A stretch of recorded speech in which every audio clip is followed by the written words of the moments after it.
and set it on all.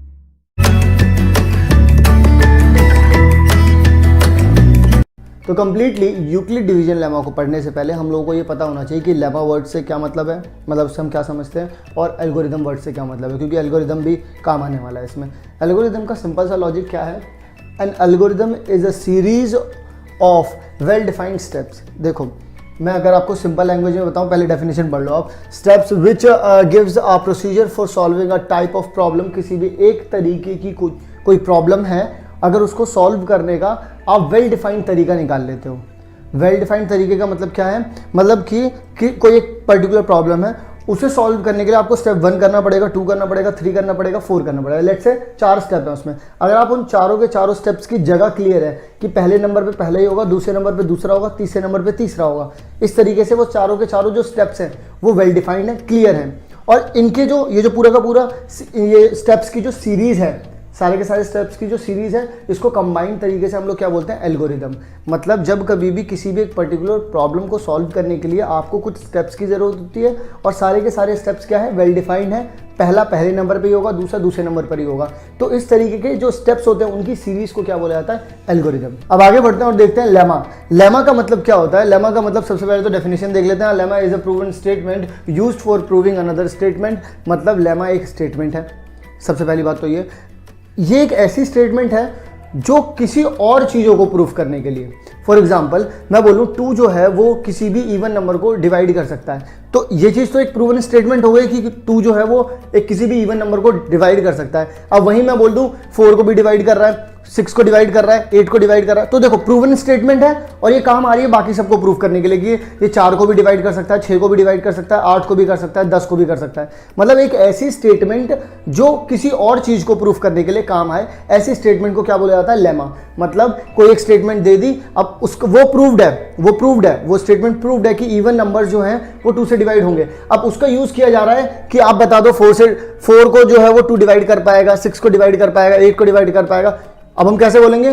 क्योंकि even number को 2 divide कर सकता है, तो 4 को भी कर देगा, 8 को भी कर देगा, 6 को भी कर देगा।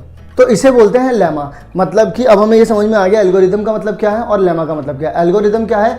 एक स्टेप्स की सीरीज, कुछ स्टेप्स की सीरीज। और लेमा क्या है? एक प्रूवन स्टेटमेंट जो कि किसी और चीज को प्रूव करने के लिए हेल्प करती है। क्लास 10th की एक्सरसाइज 1, इसमें एक बहुत इंपॉर्टेंट टॉपिक है हमारा यूक्लिड डिवीजन लेमा। ठीक है, तो इसके बारे में भी बात करेंगे। यूक्लिड डिवीजन लेमा आखिर है क्या? ठीक है, तो यूक्लिड एक साइंटिस्ट का नाम है, डिवीजन ये डिवीजन से रिलेटेड है, और लेमा होता है एक सेटअप। ठीक है, स्टेप्स कि किस किस तरह से हमें स्टेप्स लेने हैं कैलकुलेशन की। तो ये यूक्लिड द्वारा बनाए गए डिवीजन स्टेप्स का मामला है सारा। इसमें होता क्या है, अगर हमारे पास ए एंड बी जो है हमारे 2 पॉजिटिव इंटीजर्स दिए गए हैं, अगर हम उनको डिवाइड करेंगे तो वो किस कंडीशन को सेटिस्फाई करेंगे?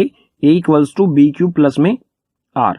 ठीक है, तो कैसे हुआ ये? देखो, मान लेते हैं हमारा कोई ए पॉजिटिव इंटीजर है, उसको हम बी पॉजिटिव इंटीजर से डिवाइड कर रहे हैं।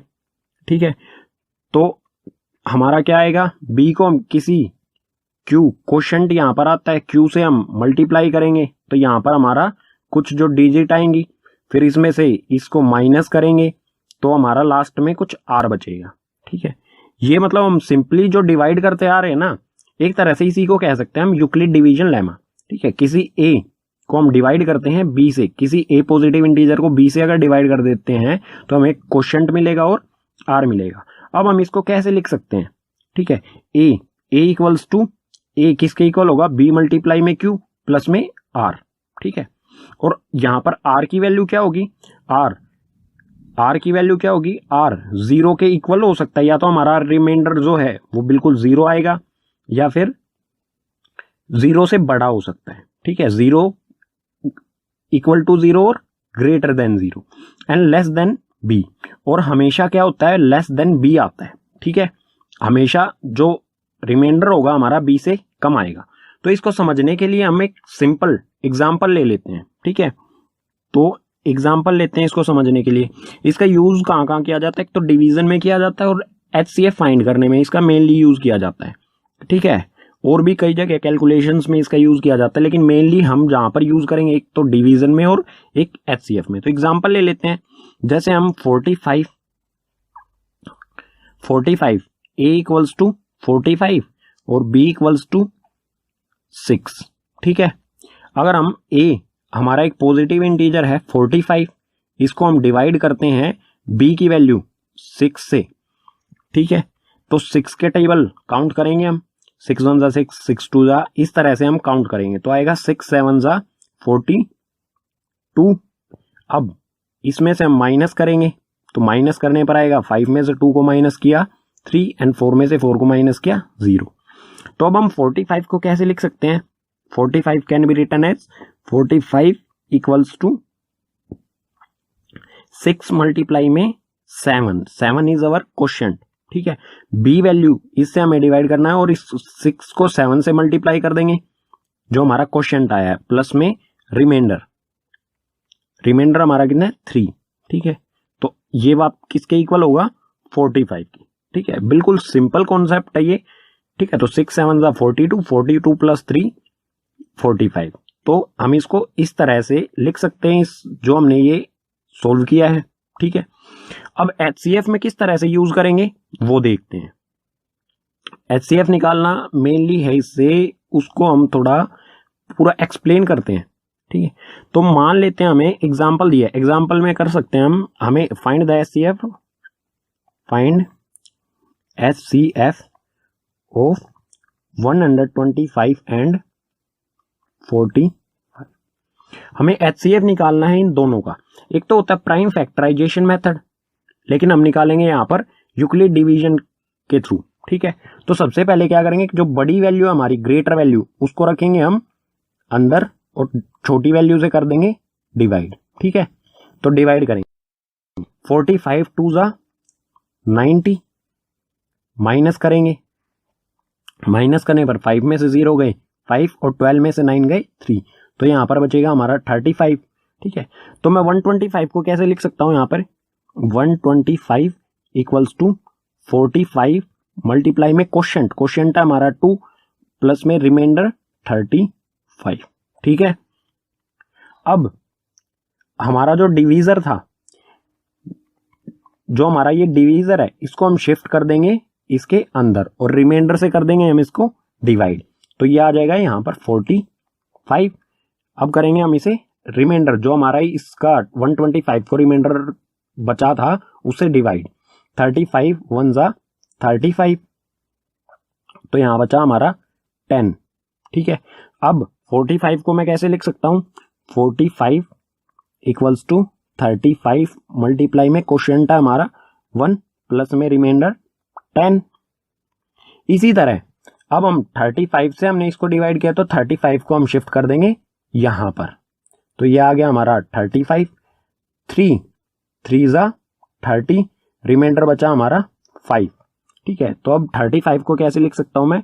35 इक्वल्स टू 10 मल्टीप्लाई में 3 प्लस में 5, ठीक है।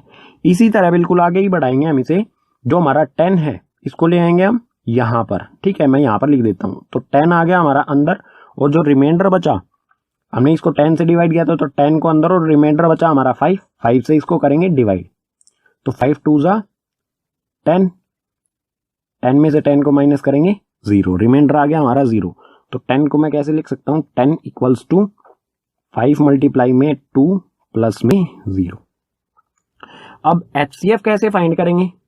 तो एचसीएफ फाइंड करने का जो तरीका है, जो लास्ट स्टेप होगा हमारा, फर्स्ट स्टेप ये था, ठीक है, सेकंड स्टेप ये, थर्ड स्टेप ये, और फोर्थ स्टेप हमारा लास्ट स्टेप, ठीक है। जरूरी नहीं है कि हमारे हर क्वेश्चन में 4 स्टेप आए, हमारे एक स्टेप में भी कंप्लीट हो सकता है, 2 में भी, 3 में भी, 4 में भी, और इससे ज्यादा स्टेप्स भी हो सकते हैं।